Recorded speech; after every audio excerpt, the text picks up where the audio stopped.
A self-proclaimed medicine man slash fake healer from General Trias, Cavite is in police custody over alleged fake healing practices, deceiving and recruiting unsuspecting followers into a highly suspicious gun club by way of his mumbo-jumbo routine and possession of unregistered, unlicensed firearms.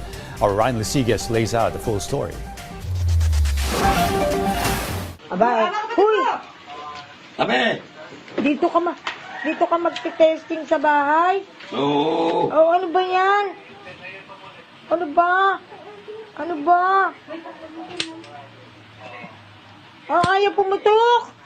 In front of his clients inside their home in General Trias, Cavite, this 72-year-old man who identified himself as a traditional faith healer was seen waving a firearm by firing at a pillow with a sheet of paper that he claimed he had prayed over. He attempted to convince his followers that his prayers and the anting-anting he was selling were effective. But his prayers seemed to have no effect on the police. After authorities confirmed his alleged modus operandi, Kayo ay may karapatan ng manahimik kung mas walang ibo. Sabihin ay pwedeng pabor o labas kayo sa lahat ng kasakuman. he was immediately informed of his constitutional rights and placed under arrest. Pinagyapan po ng ating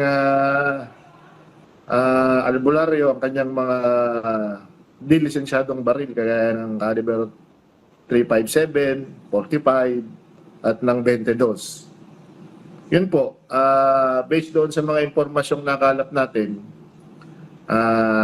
nag-conduct tayo ng intelligence build-up, case build-up, para po makapag-file ng search warrant doon sa kay alias Dante na isang self-proclaimed faith healer po doon sa kanilang lugar. The operation stemmed from a complaint filed by one of the suspect's former clients. Aside from offering traditional healing services, the suspect also allegedly invited the complainant to join a group called Haring Bakal. Parang mga grupo ng, hindi naman to isang organisasyon parang mga samahan lang na kung tawagin ay Haring Bakal, pero hindi naman sila legitimate na as grupo na nakarehistro, kagaya ng ibang mga fraternities. Parang samahan lang ng mga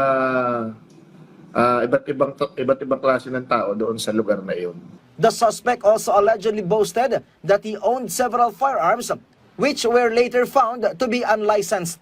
Opo ma'am, may mga katabing residente at napakadelikado nun ma'am kasi kumbaga kung halimbawang bumili sa kanya yung isang tao at naniwala na yung kanyang anting-anting ay epektibo at tinesting nung tao na bumili yung nabarilin yung sarili niya, siguradong